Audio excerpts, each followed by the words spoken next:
sit down. I know, I'm just going to stand up here for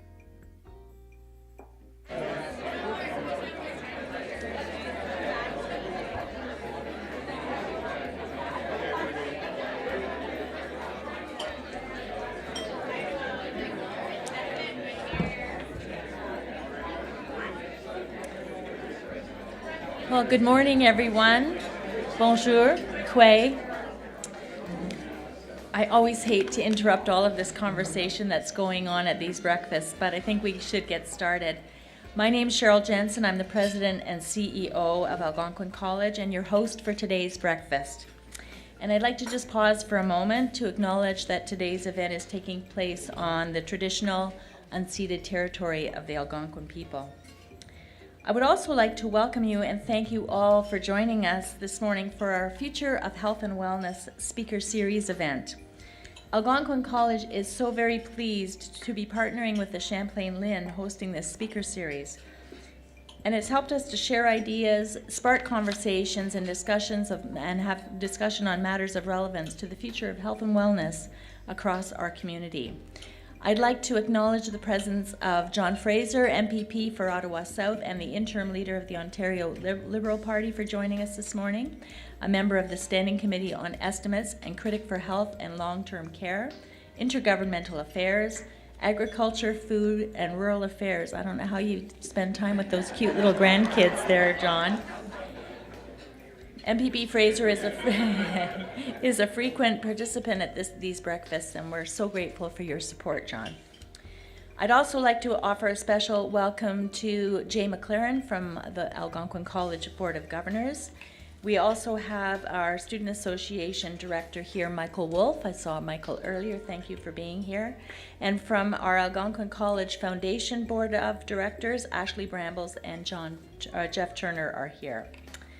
I'd also like to take a moment at this time to welcome our online viewers joining us via web streaming. And for those of you on Twitter, the hashtag for this speaker series is hashtag ACLHIN, ACLIN, and hashtag on health. These hashtags are listed on the tent cards on your tables, so please participate.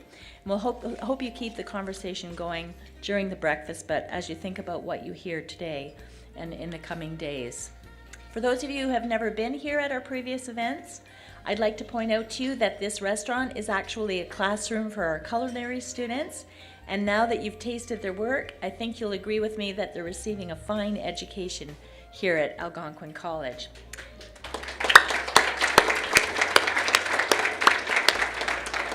It's hard for me to believe, Chantal, I don't know about you, but this is our 17th installment of this series. How did that happen? Those of you who are returning know the caliber of our speakers, and as always, we've had an outstanding morning planned for you. And today is no different.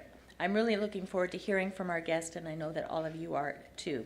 And so now, without further delay, I'd like to invite my good friend Chantal Leclerc, CEO of the Champlain Lynn, to please come forward and say a few words to welcome our distinguished speaker. Chantal. Thank you so much, Cheryl. Good morning. Bonjour, Quay. Bonjour. Thank you. Thank you for being here. And Cheryl, you're right, 17 now. I remember when Cheryl called me to say, you think we could do something together, maybe get people out, talk about healthcare, talk about wellness, talk about health.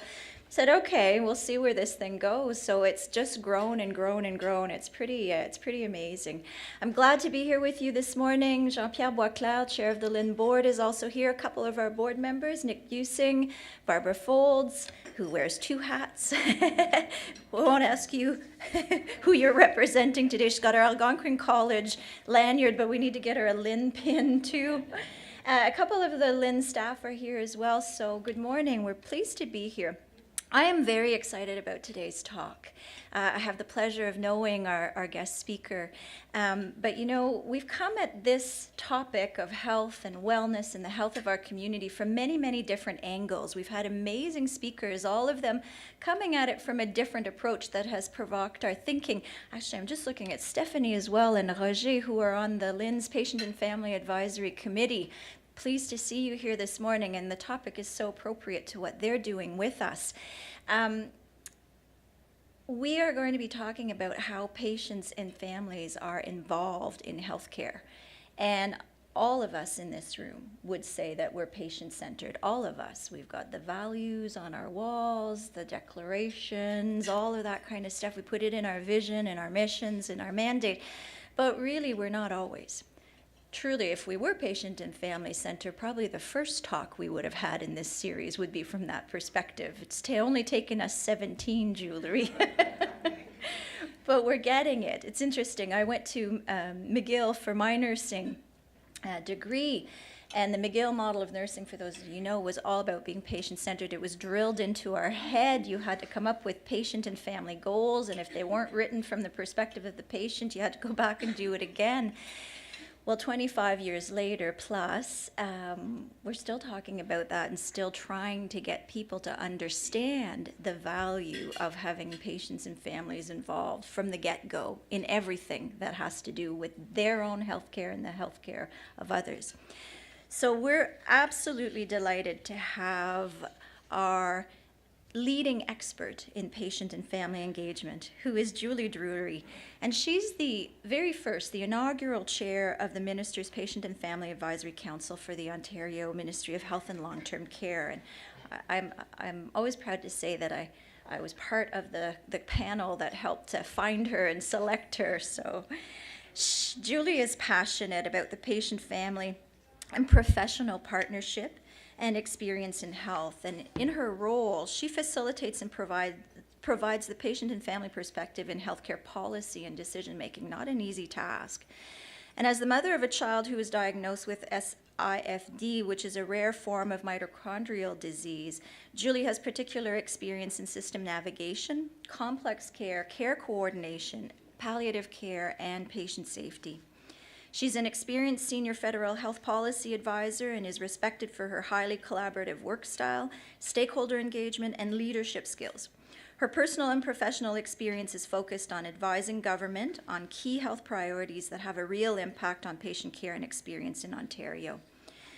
Julie is a patient advisor. She's also a chair, board member with a number of organizations, and there was way too many to list here. I don't know how you do all that you do. As a patient and family advisor, she consults and speaks to organizations, government, and not-for-profits regularly on patient engagement strategies, patient partnership, and patient leadership. And we're so pleased that she's here with us this morning to share her expertise with us. So please join me in welcoming Julie Drury.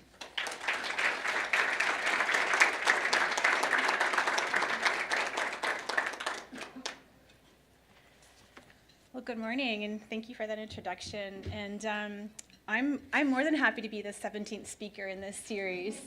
And this is great, and I've been attending this series since the fall when I first learned and heard about it, and saw Andre Picard was speaking in September, and was like, oh, starstruck. I'm going to go see Andre, and then my good friend Bill Chernowski was here talking to you about digital health in the fall as well, and then Dr. Devlin was here this past December, and grateful to him to get a shout out as well about how he was going to be engaging and partnering with patients and families. So again, very pleased to be here.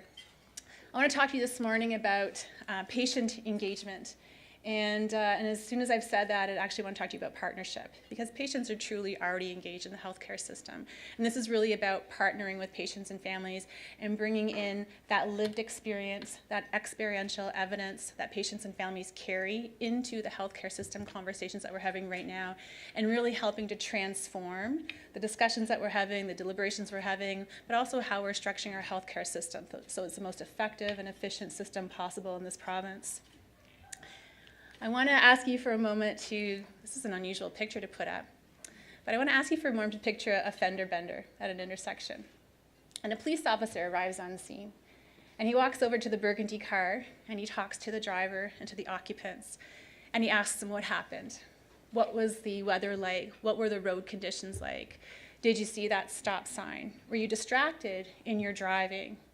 Do you have some ideas or suggestions or recommendations about what could be different with this roadway? Maybe we need a speed bump. Maybe we need better signage. Maybe we need a different speed limit. And he takes all his information and all of his notes. He puts together some really great quantitative information, some good data. He comes with some findings about perhaps what could be different and what happened at that scene. And then he leaves and files his report. And he doesn't talk to the driver in the burgundy car because he feels like he's gathered all the information. He doesn't need to talk to that driver. And that is the analogy that I want to give you about the healthcare system right now. We are talking to some incredible leaders, executives, CEOs, frontline providers, doctors, but we are not engaging as much with that burgundy car, which are the patients, the families, and the caregivers in the healthcare system. And that would never happen, right? In any other scenario, you would gather all the information. You talk to both of those car occupants. You would make sure that you had a really good and fulsome picture of what had occurred. And so this is where I hope we can drive towards in the healthcare system in Ontario. You know, patients and families spend hundreds of hours managing their care in the healthcare system. A slice of that, a small portion of that, is where they're engaged with the healthcare system in conversations with their healthcare providers, or perhaps in hospitalizations, or perhaps in home care. But they spend at least, on average, 2 hours a day managing their care and trying to navigate the system. They are already engaged. They might not have the knowledge and the skills yet, and I think that's one of the things that's perhaps lacking in our healthcare system, is augmenting that health literacy and helping patients to learn how to self-manage and how to navigate the system the way we've structured a little bit better. Caregivers are also very engaged. 11 years ago, I was carrying on with my life. I had a young son, a 3-year-old, and I was pregnant with my daughter, Kate.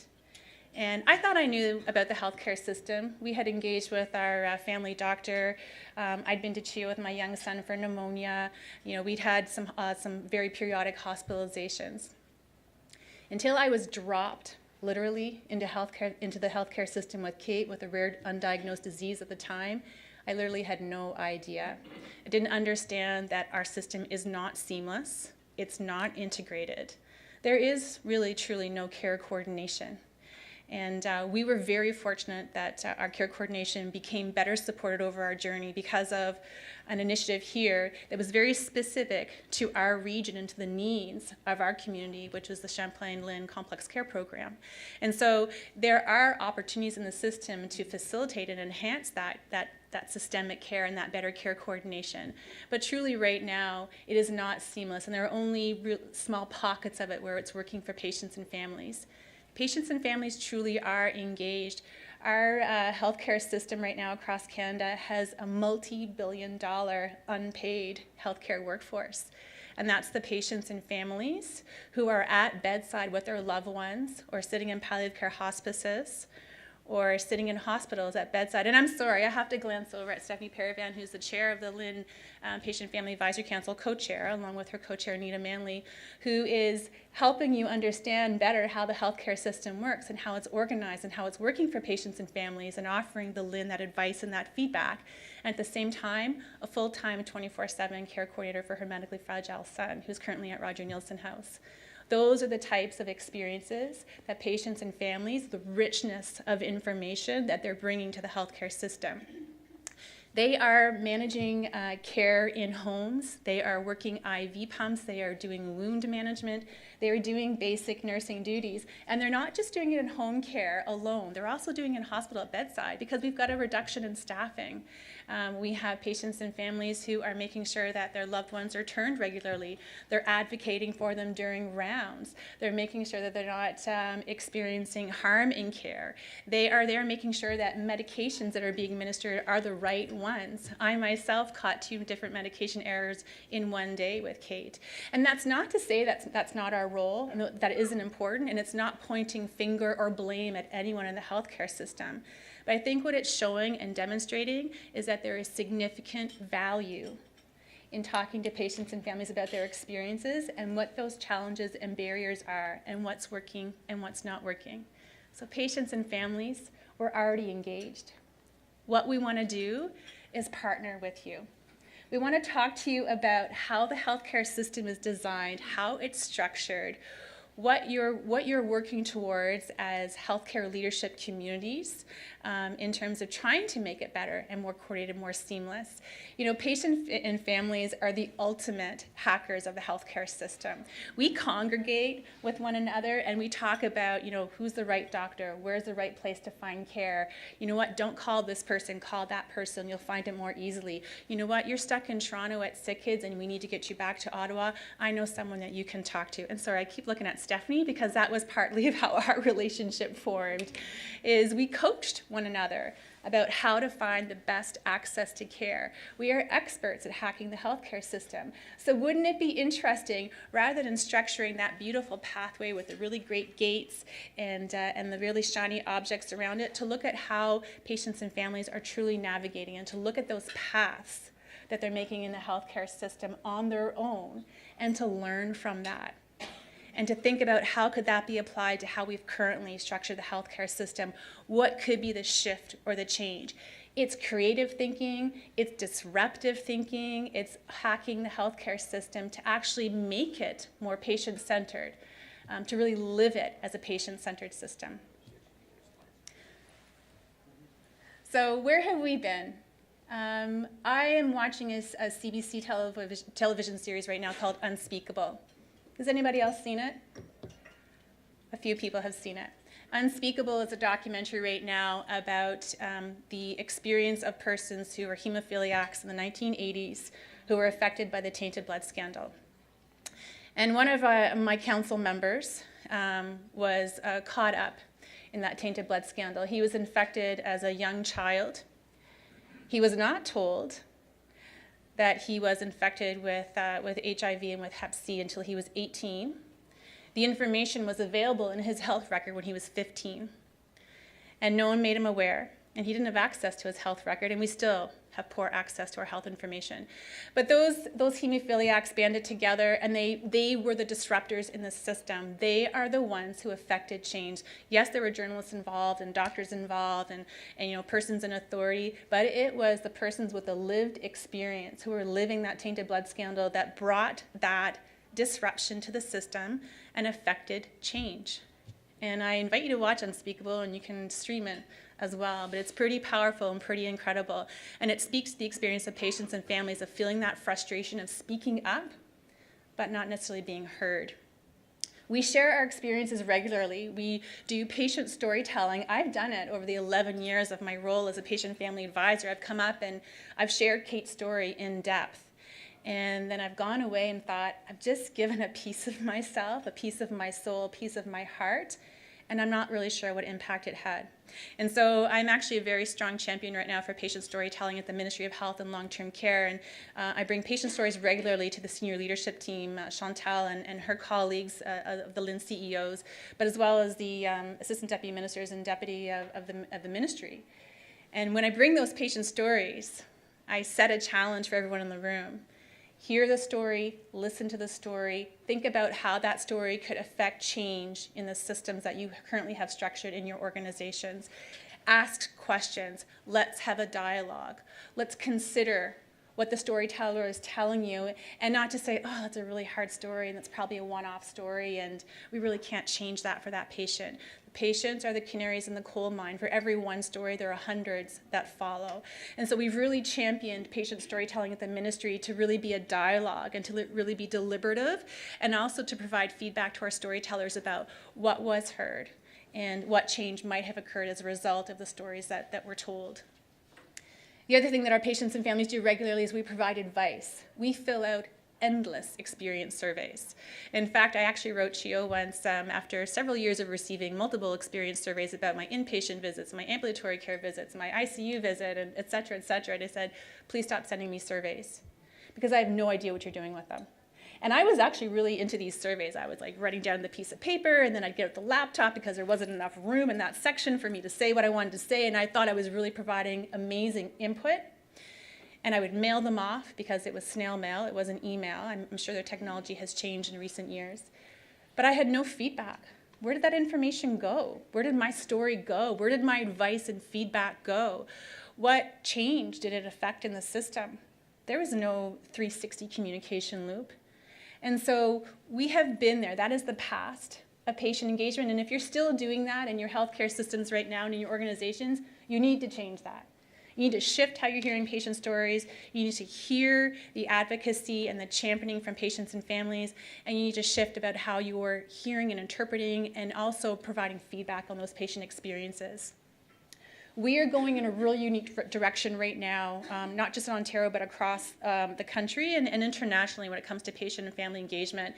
We're involved in policy. We're involved in health system design. We're involved in patient safety and quality improvement. It's rare now that an organization does not have a patient or family member on their quality improvement committees. It is rare for a patient to be involved in patient safety, but it is happening. Traditionally in patient safety, when we do investigations around adverse events or harm or poor outcomes or death, that is something where the hospitals will mobilize the wagons and they will get their directors of patient safety and they'll go off and do an investigation. When we experienced harm, I advocated and we were finally invited into the conversation. And because of our participation in a patient safety review, there were 30 policy and program changes to the hospital where my daughter was cared for. There is opportunity there. There is richness in there if we're willing to have those uncomfortable and challenging conversations. Patients are involved in research. The Canadian Institute of Health Research, CIHR, has SPORE, unfortunate acronym, the Strategy for Patient-Oriented Research. I just picture spores of like mushrooming, and it really is unfortunate. Is Kim Barnhart here? She's the communications director. She was supposed to be here this morning. She should change that. Anyway, we really are involved in research. We are involved in dialogues about what research should be happening, right? What is of interest to patients and families? What's going to be the most value and impact in the research community? We're very involved in knowledge translation. I'm working with 2 different organizations right now from across the country, one around alternate levels of care and the other around pain management for pediatrics. And there is really rich research there, but the knowledge translation historically has taken 17 years. Can you imagine? 17 years for knowledge translation to occur. So they're looking at how to partner with patients to change that curve and to shorten it, and so that patients and families get better access to research information in a more timely way, and they can use it in their care. We're working on data. ICE right now is starting a patient and family advisory council so that we can talk about how our data and our information is being used. I wonder often if I had had unfettered access to my daughter's healthcare information, all of it, doctor's notes, lab results, diagnostic imaging, everything, in a timely way, not held back, but unfettered. And if I could have used that data information and mobilized it to send out to researchers and academics, I wonder if some of our decisions around her care might have changed. I also wonder how our data is being used and how it's being incentivized and how it's being sold and purchased. And those are some of the things I think we need to start thinking about in our healthcare system, but patients and families need to be included in that dialogue. We are moving into professional patient advisors. I guess maybe I'm a professional patient advisor. I don't know.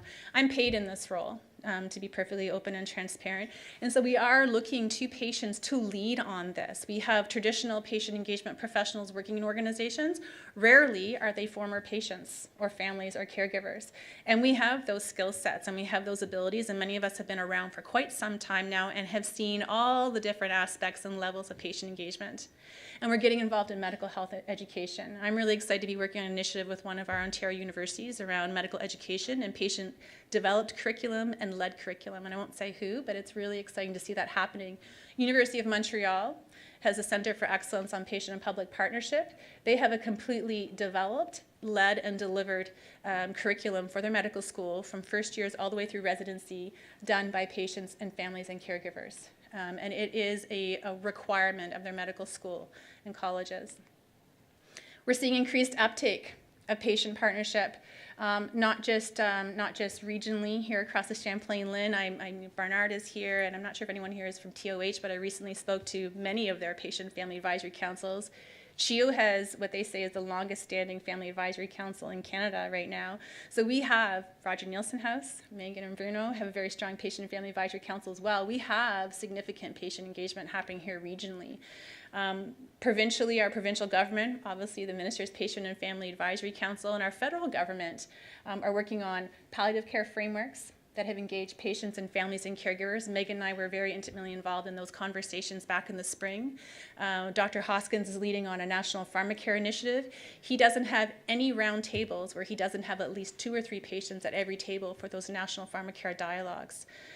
Really interesting approach and a very partnered approach.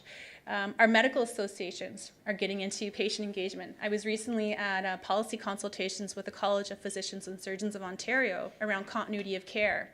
And they asked me to attend as a patient advisor, and I said, sure, but my rule is never 1, always 2, preferably 3 or more. So I made sure that we had at least 3 patients in that room of about 20 to talk about continuity of care policy and changes at the CPSO.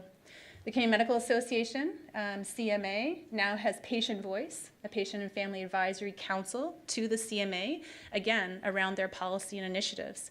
Leslie Thompson, former CEO of Kingston General Hospital, some of you might know her as a colleague, very powerful patient partnership advocate, now at the helm of Accreditation Canada, and integrating patients as partners into Accreditation Canada. If you're going to be accredited, expect to have patient surveyors show up on your campus, because that's what Leslie has introduced. Patients are partnering in the accreditation process. They are also part of the Health Standards Organization and are working on technical committees to develop health standards. And then national organizations, Canadian Patient Safety Institute, patients and families heavily embedded into their role. The Canadian Foundation for Health Improvement, they don't do any collaborative work across the country unless they're partnering with patients and families, and they also coach on how to partner with patients and families with the organizations that they're working with and help to foster the development of patient partnership across the country. And of course, CFHI, as I mentioned before. So we're seeing change. But there is a skill set to this. It's not something where you guys are going to leave the room today and say, oh my gosh, Julie was amazing. I'm so inspired. I'm going to go home. I'm going to start a PFAC. And a PFAC is a Patient Family Advisory Council. It's really not the way to do it. You need to really think about your organizational readiness to do this. You need to think about the buy-in from your leadership, from your senior leadership, from your CEOs, all the way down to your directors, managers, and frontline staff, and the people that are working directly with patients and families. This needs to be embedded into the culture of your organization, into your values, your mission. It needs to be part of every question that you have at every part of the day around the work that you're doing.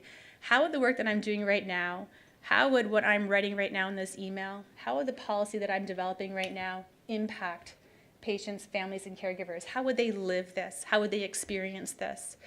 And then you need to think about how you want to partner with patients. What are you ready for? Are you ready for a focus group? Are you ready to have a patient on your steering committee? Are you ready to bring on a broader patient and family advisory council that is embedded in your organization? And let me caution you on that. What typically happens with PFACs is we form them, we bring them together. It's really great. We sit them over here, and then we go to them and we show things to them. What do you think of this? And the PFAC might be okay with that for round 2, round 3, round 4, but eventually they're going to start to be a little bit pissed off. And they're going to say, we actually want to be part of it. We want you to come to us early. We want you to come to us often. If you're going to talk to us about your strategic plan, don't come and present your strategic plan. Get us involved in the process. And so there's a lot of organizational thinking about how you're going to engage and partner with patients and families. And similarly, from the patient partnership point of view, they have to have readiness as well. There is a lot of unfortunate experiences in the healthcare system, and there are a lot of great experiences. I would not have been ready for this role 3-4 years ago, right after my daughter died. My daughter experienced harm in the system, and I was angry, really angry, and I wouldn't have been ready. I could share her story a little bit, but I wouldn't have been ready to offer this kind of level of consultation and advice, and quite frankly, frustration sometimes, having gone through 3 ministers and 2 governments in the first 8 months of an inaugural role, but that's an aside. That's an aside. I love my job. You need to make sure your patients are ready. And it's not to say that their input and feedback at any point along their healthcare journey is not important, but if they're going to be involved with your organization as patient and family advisors, they need to have that level of competency of being ready to communicate, being ready to get out of their own lived experience and see a broader picture of the healthcare system, being able to advocate and advise on other patient and family experiences that they're seeing and that they've learned about across the healthcare system.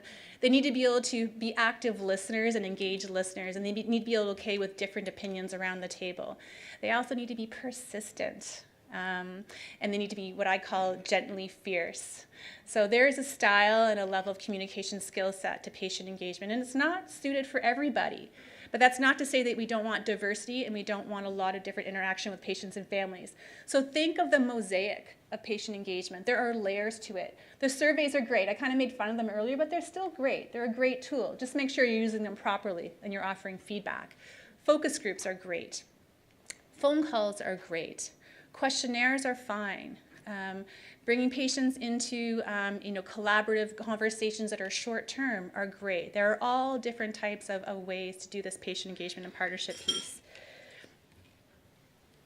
I'm just going to give you a moment. Do you see it? I'm sure there was a really well-designed working group that thought this through and sat around and had a lot of really deliberate discussion about where should that toilet paper roll go. And I'm just wondering if they asked the user.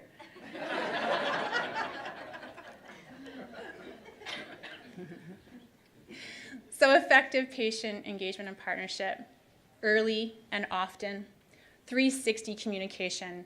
What are you hearing?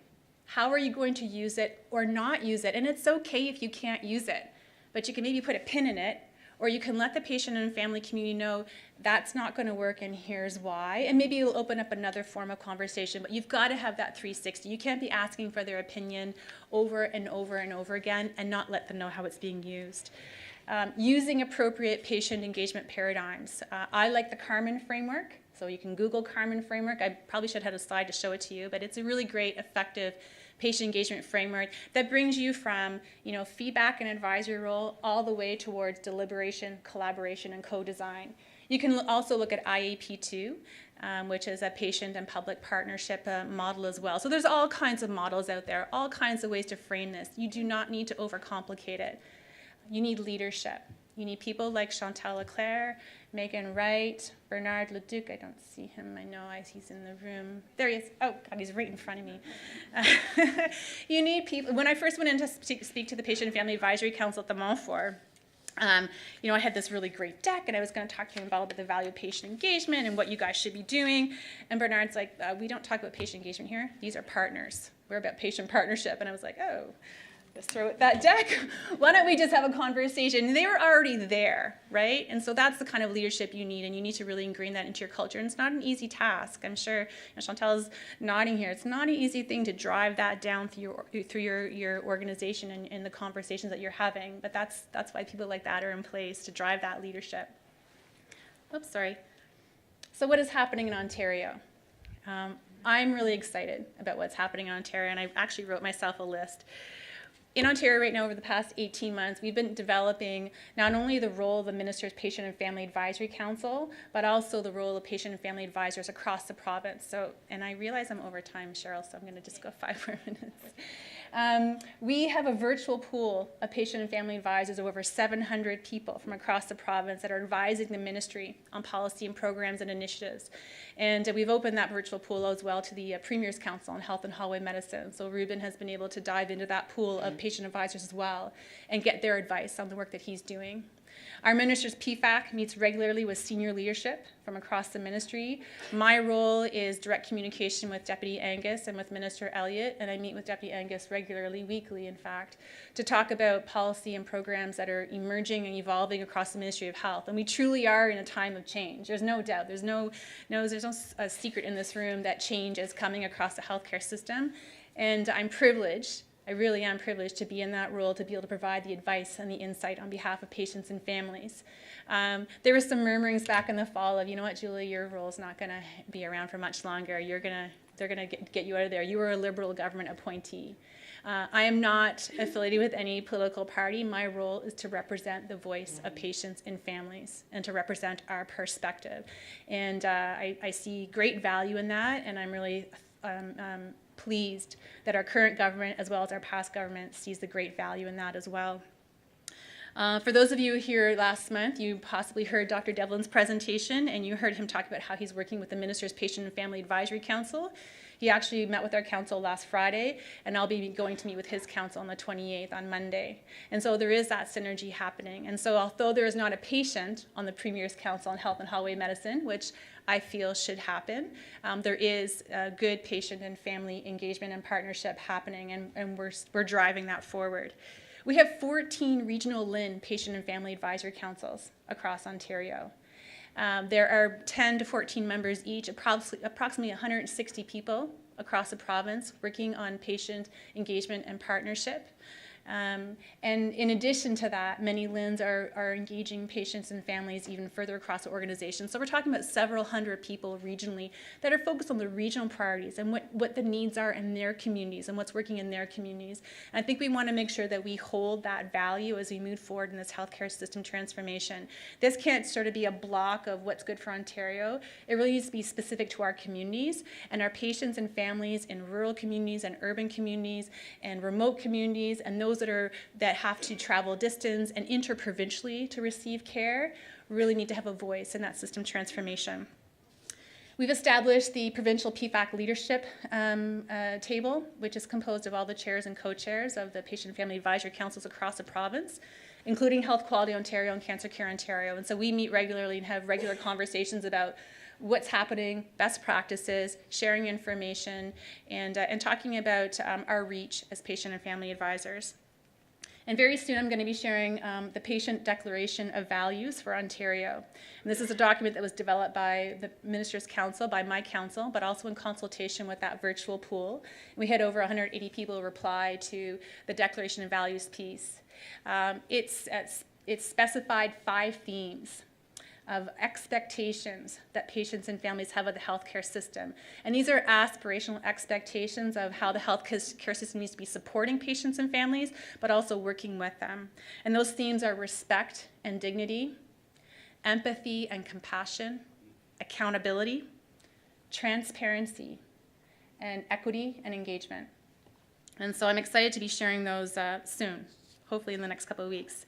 So we're moving the marker on patient engagement in Ontario. I'm convening a table at the end of the month of March in collaboration with the research and evaluation team at the Ministry of Health to talk about the evaluation and the impact of patient engagement.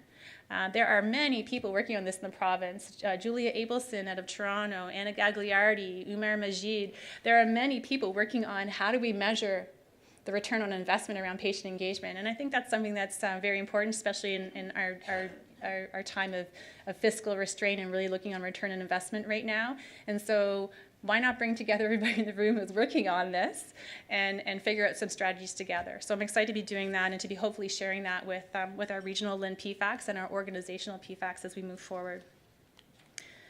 And just briefly, our Minister's Patient and Family Advisory Council, those priorities that you see on the left-hand side are the ones that we're going to be driving over the next 8 months. Mental health, integrated and coordinated care, and streamlining acute care. Bob Hale is here from our Minister's Patient and Family Advisory Council. He's with Kemptville Hospital as well. And we had a really robust conversation in October to talk about what is our path forward and how can we align ourselves with the new government as well as with the ministry. And so those are the 3 priorities that we're going to drive at in the next few months. On the right-hand side are priority areas that we've also had conversations about as a Minister's Patient and Family Advisory Council, and we're not losing sight of those around system navigation, access to information, digital health, and patient partnership. And so patients and families, we're truly drivers of change. We want to be part of the conversation. We want to work in partnership. We want you to engage us. We're engaged. We're there. We're at the ready. We want you to engage us and partner with us. So what I want to leave you with this morning is this question, and to take back to your organization. How would the work you do be changed if you partnered with a patient? Thank you.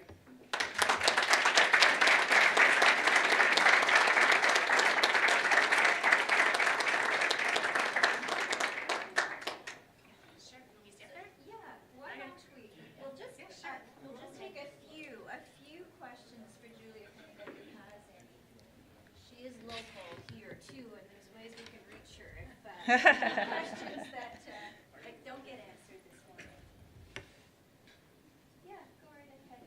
We'll bring you a mic. Just a minute. I think my voice will carry. thank you very much for your very interesting talk and superb talk.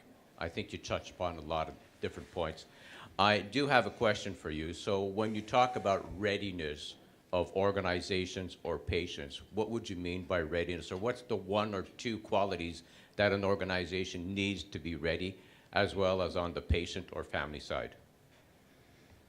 So readiness for organization, the number one for me is that you are ready to listen and to hear what patients and families have to say, and not only ready to listen and hear, but ready to determine or figure out how you can actually operationalize that within your organization.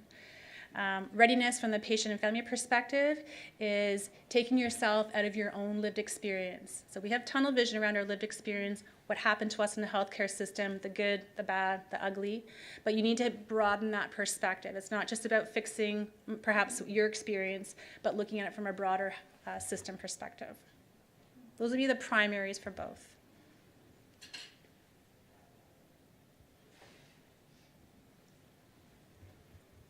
Thank you very much for your presentation.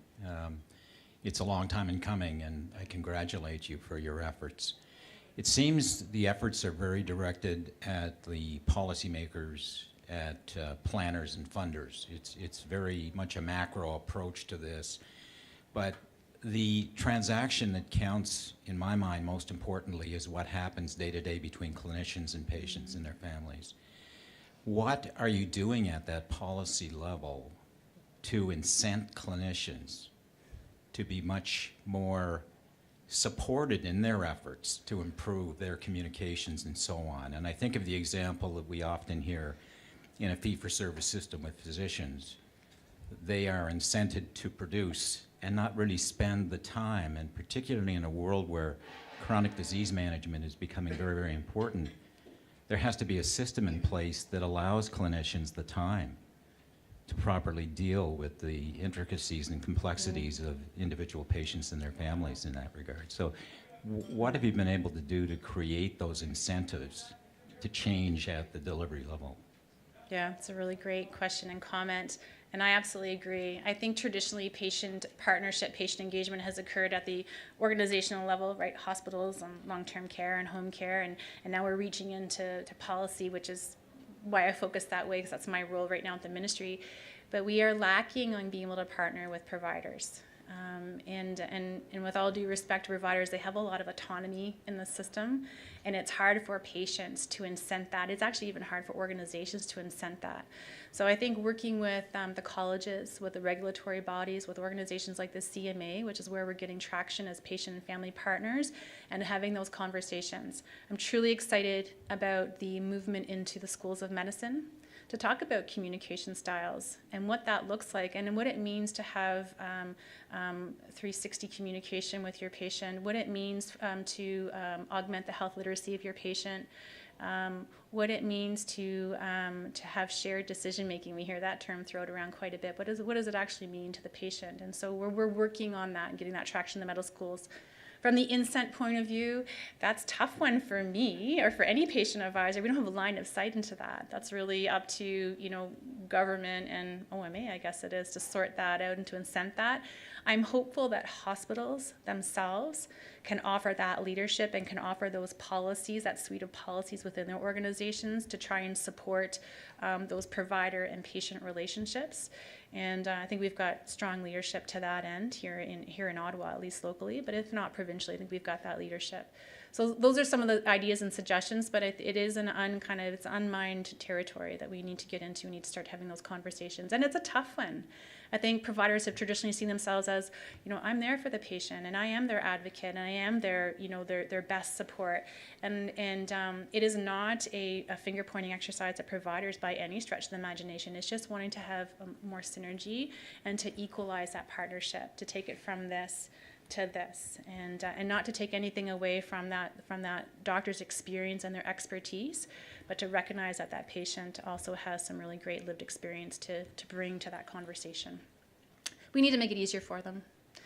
That's for sure. We're hearing so much about physician burnout right now, and you know how tight it is to have really great comprehensive conversations with our patients, and the time that you have dedicated to a one-to-one conversation with your patient, and that's some of the structuring around fees and how we deliver care. I think virtual care is going to open up some opportunities as well, to take the pressure off providers and to enable some better conversations with patients as well. And I could go on and on, lots of ideas, and it's a great conversation to have for sure. Yeah, thank you. Frank? Sorry, Hi, Chantal, Julie. now I'm managing the room. Frank? No. Doing a great job managing the room. A great presentation as always. I've heard the presentation a few times, and I'm taking something different from each one that I participate in. It just occurred to me that, you know, we're spending a lot of time, and you're doing great work in Toronto and across the province, advising policymakers and clinicians. But I'm interested to hear a bit about what you're doing and the council's doing to help prepare, tool, and skill patients to be better partners themselves, because I know it's very, very intimidating. I've done a little bit of patient advocacy work with my own family, and I'm not very good at it. I'm trying to be better. But if I had better skills and tools, and folks that may not be in the healthcare system may be very intimidated by this massive enterprise they're interfacing with. So it'd be interesting to hear if there's any efforts going on to, maybe it's a toolkit or a guide or just some tips and tricks so patients could be more comfortable engaging in this partnership or even forming a partnership, because it's quite daunting at the outset. Yeah. So we are very fortunate in Ontario to have an organization called Health Quality Ontario, and HQO's role is just what you're describing. It is not the ministry's role to offer those types of training and structures and sort of educational programs, but it is Health Quality Ontario's role. And if you go onto their website, there are great resources there, both for the organization in how to set up patient engagement, perhaps a patient and family advisory council, some of the tips and tricks, some of the things that you're talking about, Frank, training and orientation about how to do that. There are also great resources there for the patient and family and caregiver advisors. One of the things that occurred before all the LHINs brought on their patient and family advisory council, and is continuing to this day, is Health Quality Ontario offering coaching and training and education seminars to the LHINs, both to the patient engagement leadership, so that people like Lise Rassicott and Elaine Medline, oh, she's still there, she's gone, oh, she's there, and helping them to understand how to bring on a patient and family advisory council and how to structure that. But they're also coming into the LHINs and they're working with the patient and family advisory councils themselves, with the patient partners, to help to educate and inform them about their role as patient and family advisors. So that education training resides there. Within the ministry itself, I have a really teeny tiny incredible team that work on providing education resources and training within the ministry to help the ministry policy and program areas understand what they're meant to be doing around partnering with patients. And then we also offer a significant amount of support to the patient advisors that we bring into the ministry, because it's a different level of thinking and it's a different level of engagement. So it's happening, but I would point you to Health Quality Ontario as sort of the best practice right now in the province. Welcome. Thank you, Julie. Thank you. You're welcome.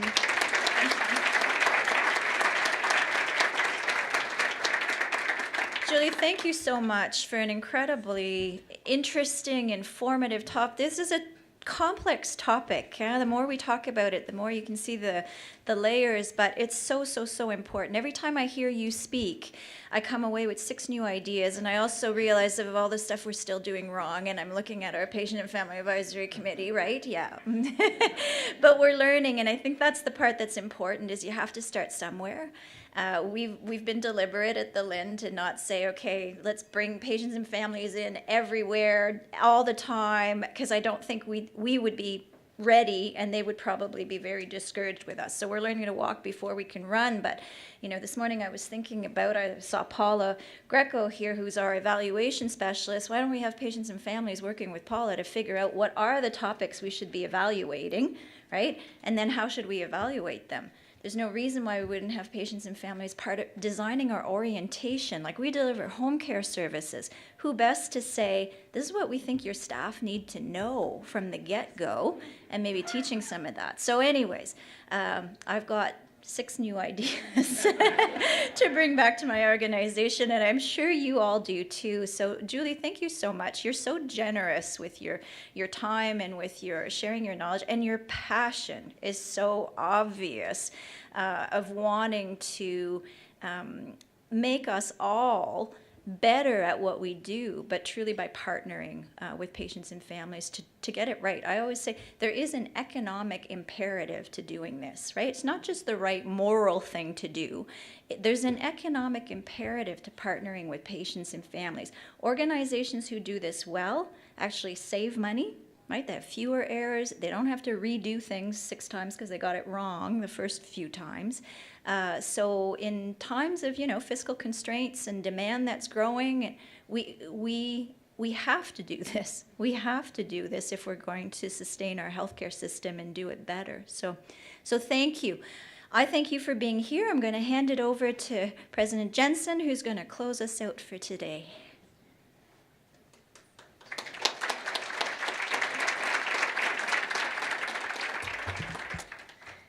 Well, I'm always overwhelmed by our speakers at these events, and Julie, my own thanks to you.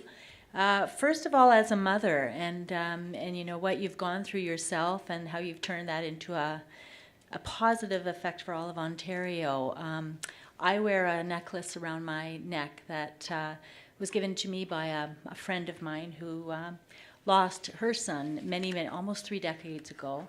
And so I know how hard it is to not only deal with that yourself, but then to share that experience and make a difference in Ontario. So much appreciated. Also, all the way through this entire presentation, I could have substituted students for patients. And so I know Laura Stambra, who's our Vice President of Student Services, and I will be talking about that. Michael Wolf, who's a student here and on our student association. We need to do more of that, Michael, and so I appreciate the thought leadership that you've given me for how we can make things better here for our students as well, and their families. So let's please keep this conversation going. I've told you about the hashtags for this event. Please participate in those and keep this conversation alive till our next breakfast. This brings us to the end of our agenda, but there's still lots of food, I think, and please stay if you can. I know many of you have to leave, but thanks for giving us your time today. Merci, miigwech.